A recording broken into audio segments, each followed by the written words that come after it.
Hello students, welcome to online physics lectures. We are studying chapter 4, that is laws of motion. Today we are going to study coefficient of restitution during a head-on elastic collision, and we will derive expression for the final velocities of the bodies after the collision. आज आपण head on कोल्युजनमध्ये coefficient of restitution ची किंमत काढणार आहोत आणि कोलायडिंग बॉडीजमध्ये कोल्युजन झाल्यानंतरच्या वेलोसिटीजसाठी expression derive करणार आहोत. Consider head on collision of two bodies of masses m1 and m2 with respective initial velocities u1 and u2. As the collision is head on, colliding masses are along same line before and after collision. Hence, vector treatment is not necessary. इथं हे कोल्युजन या फिगरमध्ये दाखवलेलं आहे. दोन bodies आहेत, masses आहेत m1 m2. या दोन बॉडीजच्या इनिशियल वेलोसिटीज u1 आणि u2.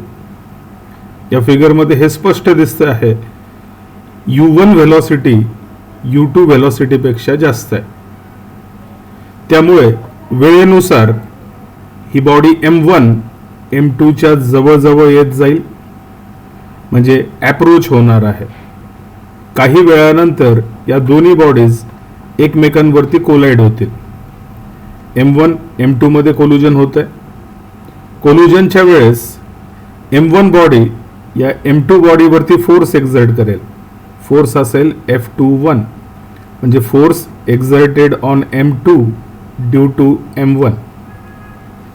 m1 m2 वरती फोर्स एक्झर्ट करतो आहे, ॲक्शनचा फोर्स असेल, तर m2 m1 वरती तेवढाच विरुद्ध दिशेमध्ये रिॲक्शनचा फोर्स एक्झर्ट करेल.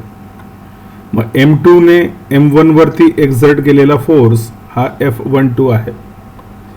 या कोल्युजन झाल्यानंतर या दोन बॉडीज विरुद्ध दिशेमध्ये जात आहेत. m1 ची वेलोसिटी कोल्युजन झाल्यानंतर v1 झालेली आहे आणि m2 ची वेलोसिटी कोल्युजन झाल्यानंतर v2 झालेली आहे. आपण ॲझ्युम करतो आहे की हे जे कोल्युजन आहे दोन बॉडीज मधलं हे इलॅस्टिक आहे असं गृहीत धरूया. According to principle of conservation of linear momentum, elastic collision मध्ये आपल्याला माहिती आहे की मोमेंटम कॉन्झर्व्ड असणार आहे आणि कायनेटिक एनर्जी देखील कॉन्झर्व्ड राहणार आहे. मग कॉन्झर्वेशन ऑफ लिनियर मोमेंटम नुसार total initial momentum is equal to total final momentum, म्हणजेच momentum before collision is equal to momentum after collision. आता बिफोर कोल्युजन जी आहे या दोन बॉडीजचं मोमेंटम किती आहे, तर पहिल्या बॉडीचं momentum m1 multiplied by u1, दुसऱ्या बॉडीचं मोमेंटम किती आहे m2 मल्टिप्लाइड बाय u2.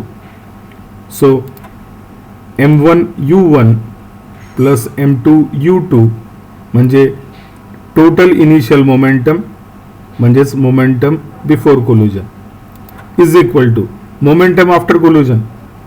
या बॉडीचं momentum m1 multiplied by v1 आणि या बॉडीचं momentum m2 multiplied by v2. So collision झाल्यानंतरचं मोमेंटम हे आहे m1 v1 plus m2 v2. आता इथे मी काय करणार आहे, m1 चे टर्म एका बाजूला आणायचे आणि m2 चे टर्म दुसऱ्या बाजूला घेऊन जायचे. मग आपल्याला मिळेल इथं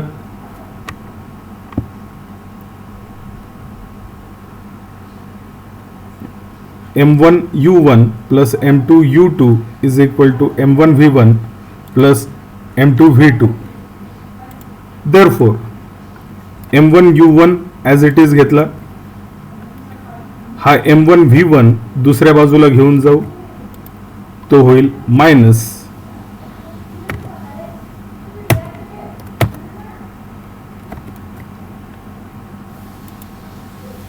m1 v1 m1 v1 ला डाव्या बाजूला घेऊन गेलो, म्हणून तो मायनस झाला, इज इक्वल टू M2V2 आहे तसंच राहणार आहे इथं,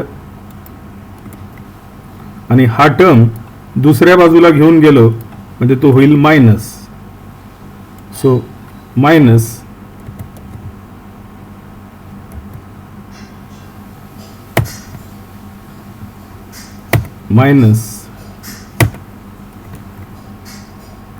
आता या दोन्ही टर्म्स मध्ये M1 कॉमन निघणार आहे.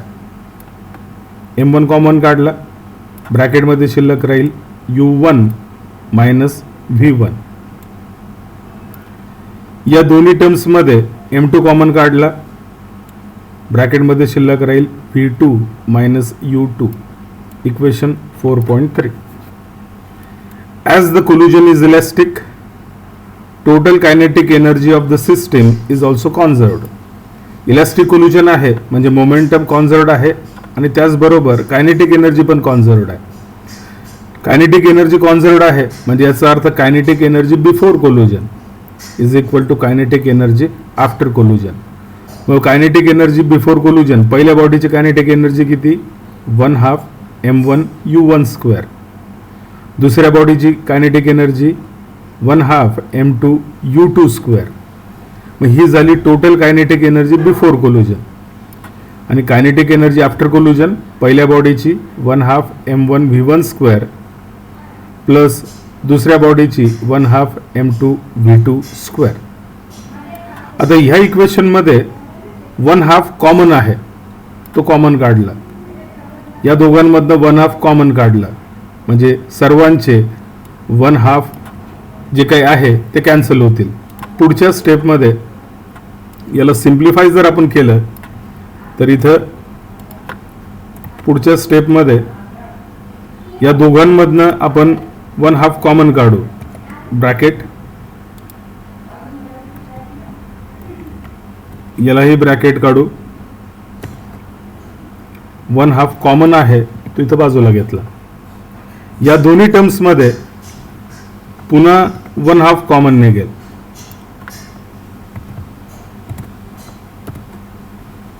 हा 1/2 दोघांमधनं कॉमन काढला.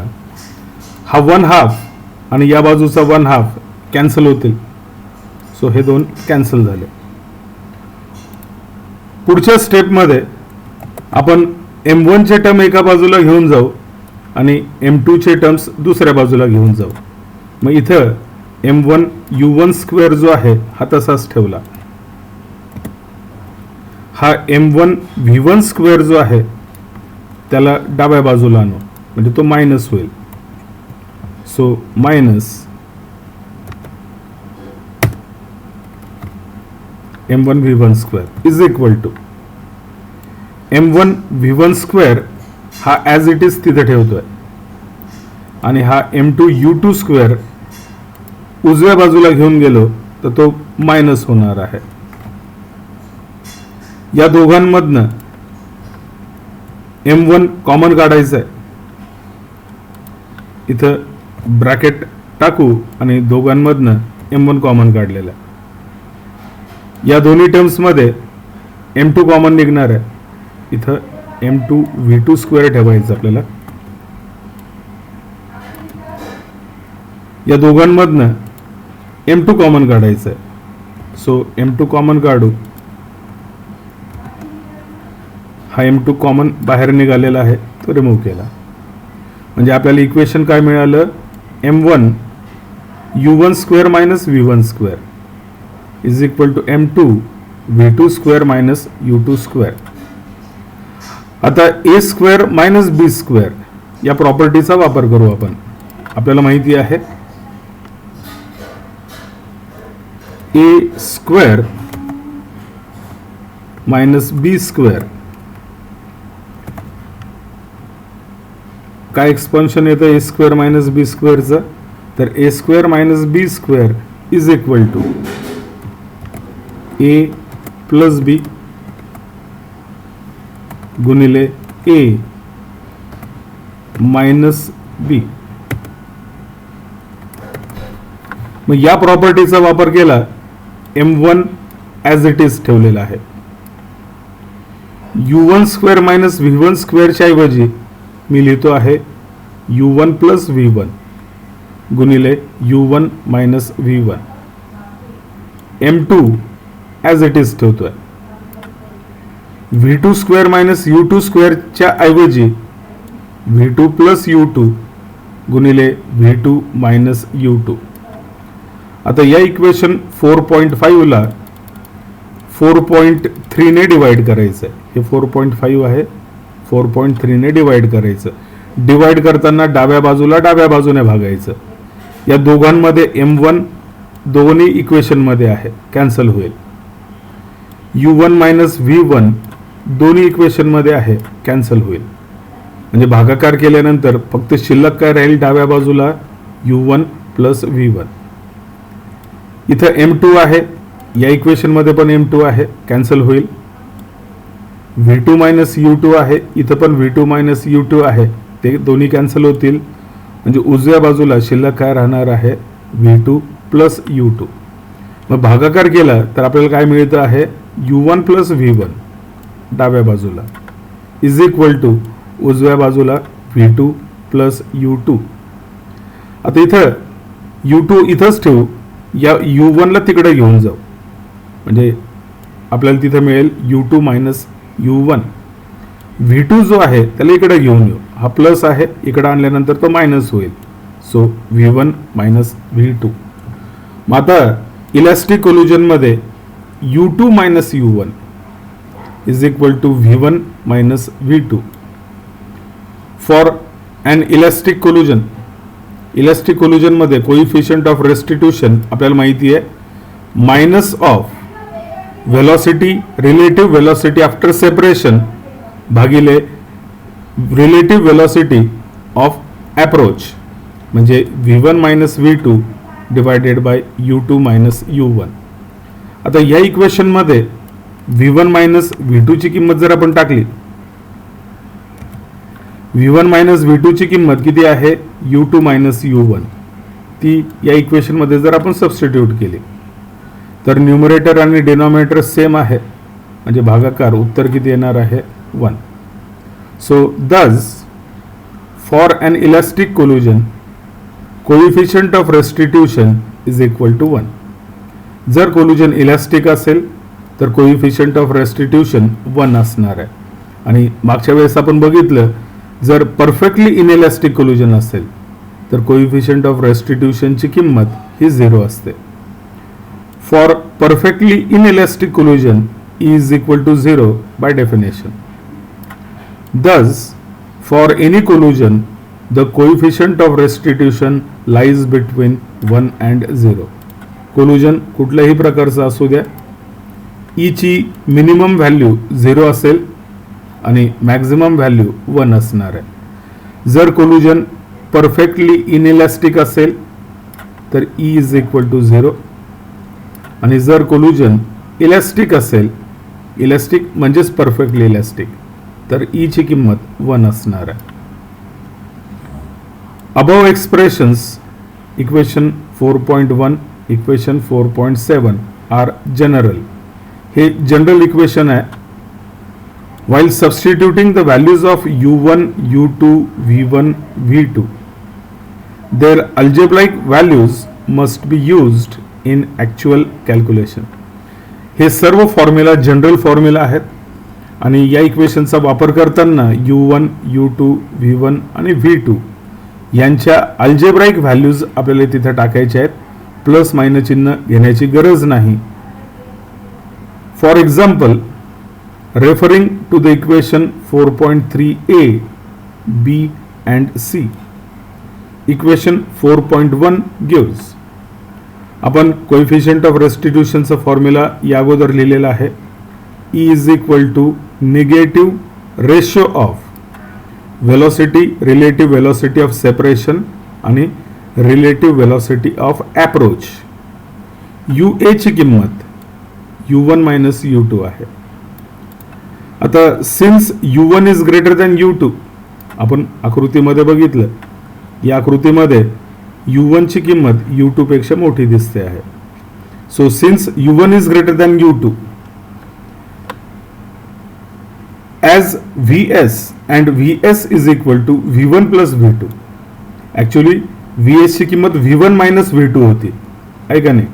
पण इथं घेताना काय करतोय आपण, इथं बघा या फिगरमध्ये हे उजव्या बाजूची किंमत पॉझिटिव्ह आहे, ही डाव्या बाजूची किंमत निगेटिव्ह असणार आहे. म्हणजे कोइफिशियंट ऑफ रेस्टिट्यूशनचा जो फॉर्म्युला आहे V1 मायनस V2, या फॉर्म्युल्यामध्ये V2 ची किंमत निगेटिव्ह आहे म्हणून ती मायनस पुट करावी लागेल. ही व्हॅल्यू आपण मायनस पुट करणार. मग आता इथे बघा मायनस आणि मायनस काय होईल, प्लस होणार आहे. म्हणून इथं इक्वेशन मध्ये इथं V1 मायनस V2 घेण्याच्या ऐवजी VS ची किंमत आपण किती घेतोय, V1 plus V2. Since the objects go in opposite directions, objects विरुद्ध दिशेमध्ये चाललेले आहेत म्हणून इथं मायनसच्या ऐवजी प्लस घेतो आहे. सो देअरफॉर म्हणून E ची किंमत E is equal to VS ची किंमत किती घ्यायची, V1 प्लस V2, आणि UA ची किंमत किती घ्यायची, U1 मायनस U2. या UA आणि VS च्या किमती या फॉर्म्युल्यामध्ये टाकल्या. So we get E is equal to minus V1 plus V2 upon U1 minus U2. या इक्वेशनला A म्हणू. त्याच्यानंतर युझिंग इक्वेशन 4.6, वरच्या इक्वेशनमध्ये इथं बघा हे 4.6 होतं, या दोन्ही इक्वेशनला 4.6 म्हणायचं आहे. काय आहे, U1 plus V1 is equal to U2 plus V2. हे इक्वेशन 4.6 आहे. बघा तेच इथं लिहिलेलं आहे, U1 plus V1 is equal to U2 plus V2. Therefore according to equation 4.3, या 4.3 इक्वेशन नुसार काय आहे, M1 U1 minus V1 is equal to M2 V2 minus U2. या इक्वेशन नुसार आपल्याला काय मिळेल, V1 प्लस V2, हा मायनस V1 इकडे घेऊन गेलो तर तो होईल प्लस. V1 ची किंमत निगेटिव्ह घेतलेली आपण, सो हे मायनस घेतलं, या मायनसला दुसऱ्या बाजूला ट्रान्सफर केलं म्हणजे मिळेल V1 प्लस V2. हा U2 जो आहे त्याला इकडे आणलं तर तो होईल U2 मायनस U1. या इक्वेशन मध्ये V1 ची किंमत ही मायनस V1 टाकायची आहे.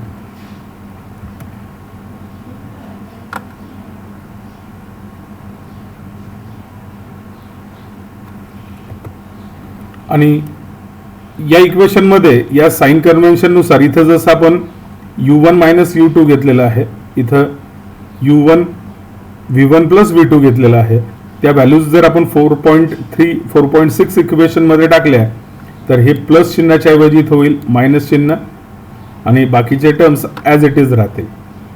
हा मायनस V1 तिकडे घेऊन गेलो तर तो प्लस होईल आणि हा U2 इकडे आणला तर तो मायनस होईल. So V1 plus V2 is equal to U2 minus U1. मग ही V1 प्लस V2 ची किंमत या फॉर्म्युल्यात टाकली, V1 प्लस V2 ची किंमत U2 मायनस U1. मग ती इथं किंमत टाकली, दोघांमधनं मायनस कॉमन काढलं तर U1 मायनस U2 होईल आणि मायनस जे कॉमन काढलेलं आहे बाहेर निघाल्यानंतर मायनस मायनस प्लस होईल. इथं मायनस चिन्ह बाहेर काढतो म्हणजे U2 मायनस होईल आणि मायनस चिन्ह कॉमन काढल्यामुळे हा टर्म प्लस होईल म्हणजे शिल्लक राहिलं U1 मायनस U2 आणि बाहेर मायनस कॉमन काढलं म्हणजे मायनस मायनस ते प्लस झालं. हे दोन्ही न्यूमरेटर आणि डिनॉमिनेटर सारखे आहेत म्हणजे उत्तर आपल्याला किती मिळालं, 1. मग कोल्युजन जर परफेक्टली इलॅस्टिक असेल किंवा इलॅस्टिक कोल्युजन असेल तर कोइफिशियंट ऑफ रेस्टिट्यूशनची किंमत ही 1 असणार आहे, which is the case of perfectly elastic कोल्युजन.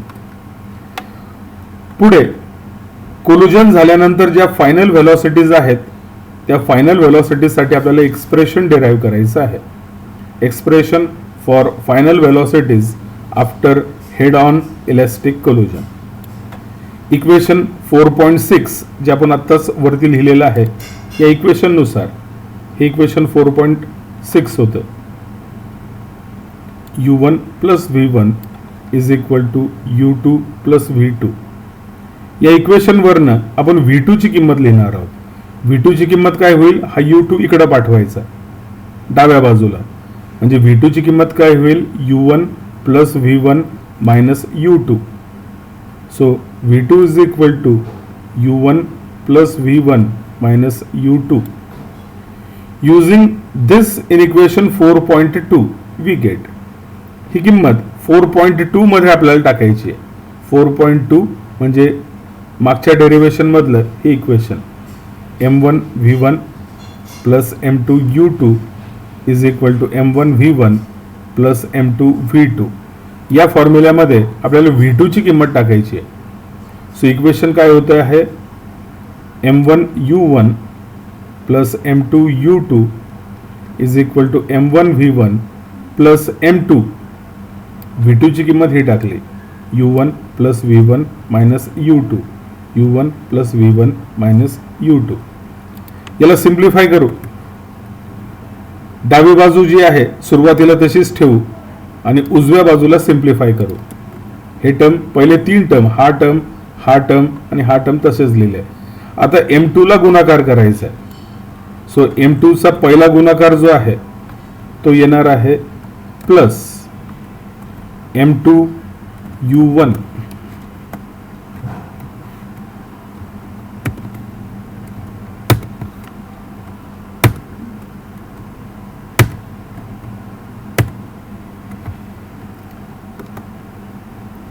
M2 चा V1 बरोबर गुणाकार करायचा आहे, प्लस आहे.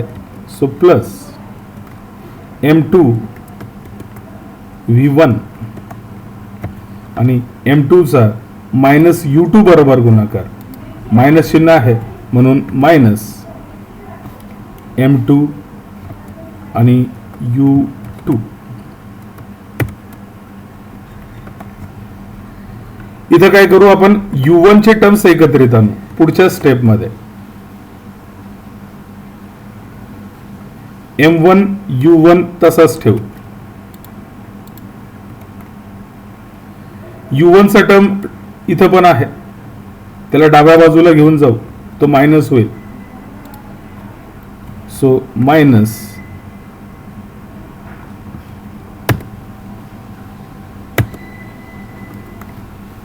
डाव्या बाजूला आणला हा टर्म, तो मायनस झाला M2 U1. त्याच्यानंतर U2 चे टर्म्स आणू. इथं M2 U2 आहे plus M2 U2 as it is पुन्हा इथं लिहिलं. U2 चा इथं पण एक टर्म आहे मायनस M2 U2, पण तो डाव्या बाजूला घेऊन जाताना तो मायनसच्या ऐवजी प्लस होईल. So plus M2 U2 is equal to, इथं V1 चा टर्म जो शिल्लक राहतो आहे तो आहे M2 V1 आणि हा टर्म M1 V1. V चे टर्म एका बाजूला ठेवले, U चे टर्म्स आपण दुसऱ्या बाजूला घेऊन गेलो. या दोन्ही टर्म्स मध्ये M1 आणि M2 वेगळे आहेत, दोघांमध्ये U1 कॉमन काढता येईल. सो इथं U1 कॉमन काढू.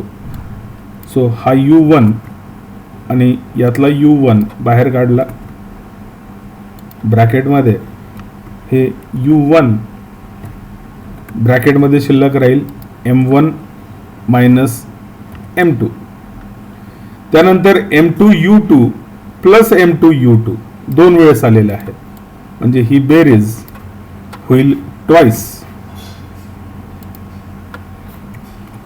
Twice M2 U2. आणि या दोन्ही टर्म्स मध्ये V1 कॉमन निघेल, दोघांमधनं V1 कॉमन काढू तर ब्रॅकेटमध्ये शिल्लक राहील M1 प्लस M2. म्हणजे पुढचं इक्वेशन मिळालं आपल्याला U1 M1 minus M2 plus twice M2 U2 plus M1 plus M2 V1. V1 ची किंमत पाहिजे आहे. V1 ची किंमत काढण्यासाठी या प्रत्येक टर्मला M1 मायनस M2 ने डिवाइड करू. इथं प्रत्येक टर्मला M1 मायनस M2 ने डिवाइड केल्यानंतर इथं भागिले divided by m1 minus m2.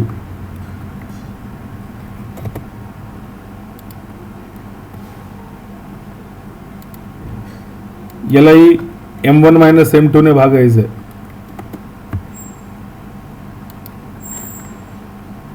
आणि यालाही m1 प्लस m2 ने भागायचं आहे. So divided by,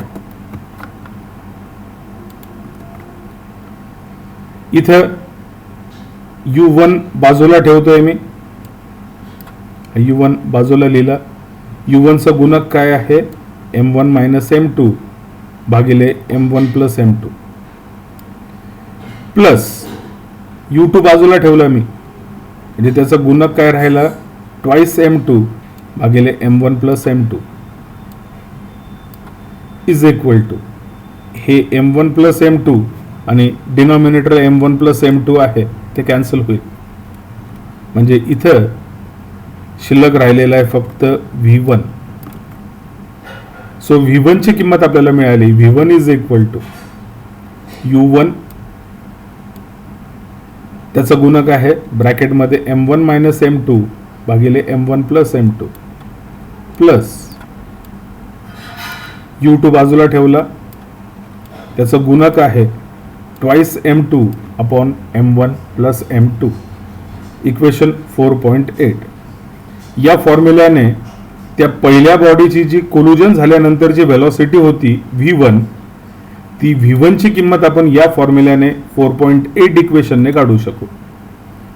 subscripts 1 and 2 were arbitrarily chosen. Thus, just interchanging 1 and 2 gives us v2 as m1 आणि m2, 1 आणि 2 हे जे काही सफिक्स आहेत हे आपण स्वेच्छेने निवडलेले आहेत. मग इथं जर आपण 1 आणि 2 या सबस्क्रिप्ट मध्ये बदल केला, म्हणजे त्यांचे इंटरचेंज केले, तर आपल्याला v2 ची किंमत मिळेल. इथं बघा v1 आहे, मग जिथं 1 आहे तिथं 2 करायचं आणि जिथं 2 आहे तिथं 1 करायचं. मग इथं v1 च्या ऐवजी इथं काय झालं, v2 झालं. इथं काहीतरी टर्म आहे गुणिले u1 प्लस काहीतरी टर्म आहे गुणिले u2. मग u1 आणि u2 तसेच ठेवायचे. u1 चा जो गुणक आहे तो आहे m1 minus m2 upon m1 plus m2. मग 1 च्या ऐवजी 2 करायचं, 2 च्या ऐवजी 1 करायचं. म्हणजे इथं काय होईल, 1 च्या ऐवजी 2 केलं म्हणजे m2 मायनस m1 भागिले m1 प्लस m2 गुणिले u1 आहे, 1 च्या ऐवजी काय करायचं, 2 करायचं. So multiplied by u2 plus m2 आहे, 2 च्या ऐवजी 1 करायचं, मग ट्वाइस m2 च्या ऐवजी twice m1 upon m2 plus m1 म्हणजेच m1 प्लस m2 आणि u2 च्या ऐवजी 2 च्या ऐवजी 1 करायचं म्हणजे u1. तर या फॉर्म्युल्याने आपल्याला दुसऱ्या बॉडीची कोल्युजन झाल्यानंतरची व्हेलॉसिटी डिटरमाइन करता येऊ शकेल. Equation 4.9 can also be obtained by substituting v1 from equation 4.8 in equation 4.6. हे डेरिवेशन आपण इथे केलेलं नाही, फक्त 1 आणि 2 चे सबस्क्रिप्ट जे आहे ते इंटरचेंज केलेले होते. जर तुम्हाला v2 ची किंमत काढायची असेल तर v1 ची ही किंमत इक्वेशन 4.6 मध्ये आपल्याला टाकायची आहे. इक्वेशन 4.6 जे आहे ते इथं होतं. या इक्वेशन मध्ये जर आपण v1 ची किंमत टाकली आणि सिम्प्लिफाय केलं तर आपल्याला हेच उत्तर मिळणार आहे. मग इथं सबस्टिट्यूशन करून डेरिवेशन न करता आपण फक्त या इक्वेशन मध्ये 1 च्या ऐवजी 2 सबस्टिट्यूट करायचं आणि 2 च्या ऐवजी 1 सबस्टिट्यूट करायचं, हा पर्याय जर निवडला तर v2 ची किंमत आपल्याला ऑटोमॅटिकली मिळेल, डेरिवेशन करण्याची गरज नाही. पर्टिक्युलर केसेस, काही केसेस बघूया आपण. पहिली केस जी आहे, if the bodies are of equal masses म्हणजे आयडेंटिकल, दोन्ही वस्तू ज्या एकमेकांवरती कोलाइड होत आहेत त्यांचं मास इक्वल जर असेल, मास इक्वल आहे म्हणजे m1 is equal to m2. Equation 4.8 आणि 4.9 gives m1 is equal to m2 आहे म्हणजे हा टर्म 0 झाला, तो कॅन्सल होईल. 0 मल्टिप्लाइड बाय एनिथिंग 0, हा कॅन्सल झाला. m1 आणि m2 सेम आहेत, मग इथं सबस्टिट्यूशन केलं तर 0 येईल, m2 मायनस m1 ची किंमत 0 येईल आणि 0 multiplied anything is 0. m1 is equal to m2 आहे, म्हणजे m2 plus m2, न्यूमरेटरला twice m2 आहे, म्हणजे हा भागाकार 1 होईल, तसा हाही भागाकार 1 होईल. म्हणजे v1 ची किंमत किती मिळेल? v1 ची किंमत u2 आणि v2 ची किंमत किती मिळेल? u1. So v1 is equal to u2 and v2 is equal to u1. Thus the bodies just exchange their velocities. पहिल्या बॉडीची इनिशियल वेलॉसिटी u1 होती, दुसऱ्या बॉडीची इनिशियल वेलॉसिटी u2 होती. पण जर या दोन्ही बॉडीजचे मासेस सेम असतील तर कोल्युजन झाल्यानंतर पहिल्या बॉडीची वेलॉसिटी v1 च्या ऐवजी v1 ची किंमत किती आहे? u2 होईल आणि दुसऱ्या बॉडीची वेलॉसिटी v2 ती किती होणार आहे? u1. म्हणजे त्या दोन बॉडीजच्या वेलॉसिटीज आपापसात एक्सचेंज होतील. पहिल्याची गती दुसऱ्याला मिळेल, दुसऱ्याची गती पहिल्याला मिळणार आहे. हे झालं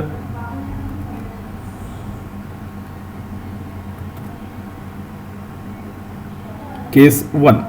केस 2 मध्ये if the colliding body is much heavier and the struck body is initially at rest. Colliding body म्हणजे पहिली बॉडी ही हेवियर आहे.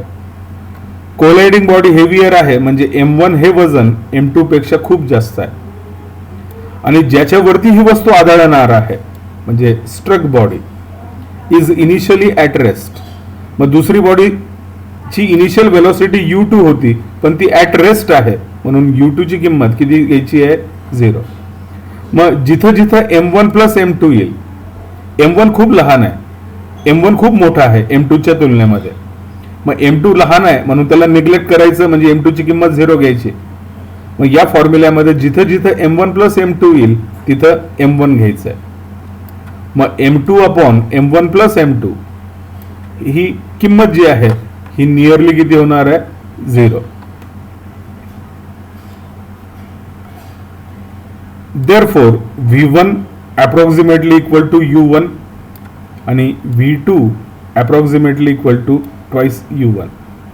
That is, the massive striking body is practically unaffected and the tiny body which is struck travels with double the speed of the massive striking body. इथे बघा या फॉर्म्युल्यामध्ये जिथे जिथे m1 plus m2 येईल तिथे आपल्याला m1 टाकायचं आहे. मग इथं m1 प्लस m2 च्या ऐवजी m1 टाकायचं आहे. इथे m1 येईल, इथे m1 येईल आणि m2 सोडून द्यायचं आहे. m2 ची किंमत 0 आहे म्हणजे हा टर्म 0 झाला. m2 ची किंमत 0 आहे म्हणजे इथं हाही टर्म निग्लेक्ट करायचं आहे.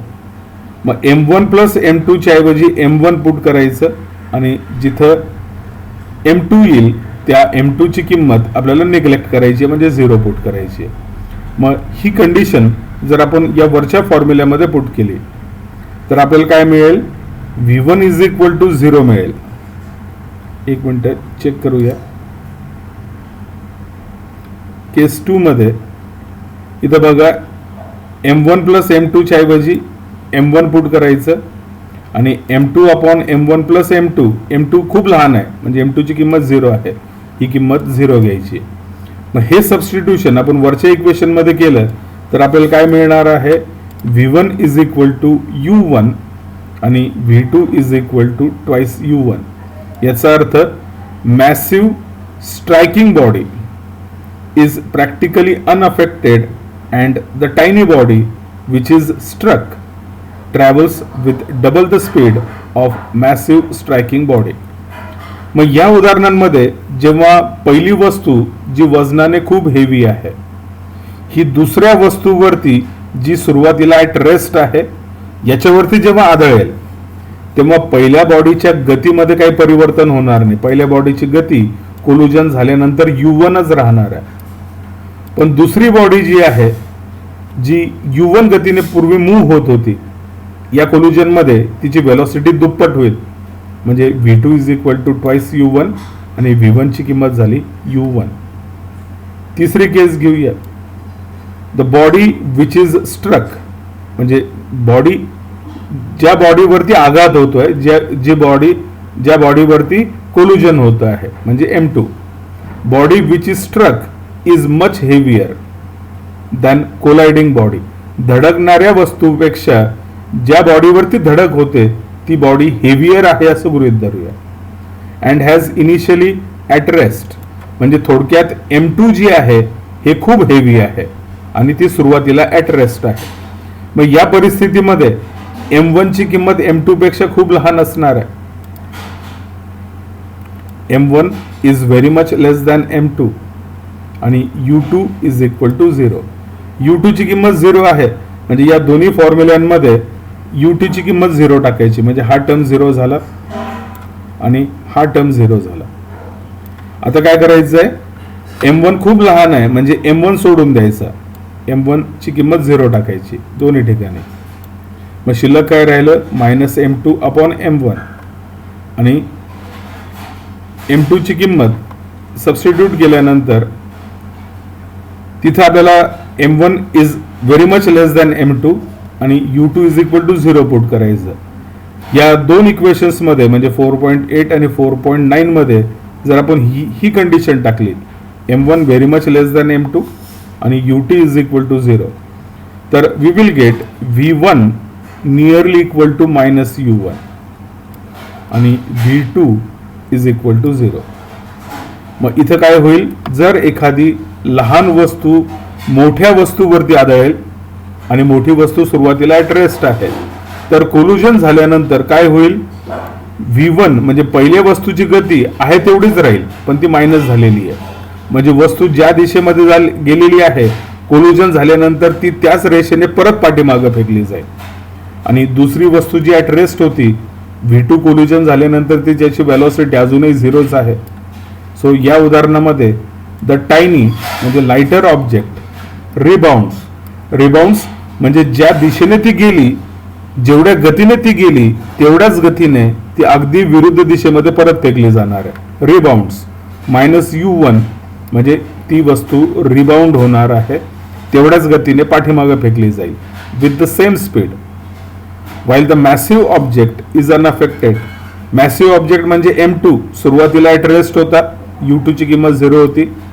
कोल्युजन झाल्यानंतरही त्याची वेलोसिटी अजूनही 0 आहे. म्हणजे कोल्युजन झाल्यामुळे त्या मॅसिव्ह म्हणजे हेवी ऑब्जेक्ट वरती त्याच्या गतीमध्ये काही परिणाम झालेला नाही, ती अजूनही ॲट रेस्ट राहणार आहे. This is as good as dropping an elastic object on hard surface of the earth. हे उदाहरण जे आहे, एखाद्या इलास्टिक ऑब्जेक्टला हार्ड सरफेस अर्थच्या सरफेसवरती टाकलं, जर मी एखादा बॉल जमिनीवरती सोडला तर जमिनीवरती काय परिणाम होणार आहे का? जमीन आहे तशीच, पृथ्वी आहे तशीच राहणार आहे, फक्त बॉल रिबाउंड होईल. तर इथं या डेरिव्हेशन मध्ये आपण इनिशियल वेलॉसिटी जर माहित असतील तर कोल्युजन झाल्यानंतर बॉडीच्या फायनल वेलॉसिटीज कशा काढायच्या ते फॉर्म्युला डिराईव्ह केले आणि या फॉर्म्युल्यावरनं आपण 3 केसेस डिफाईन केलेल्या आहेत, डिराईव्ह केलेल्या आहेत. आपण इथं थांबूया.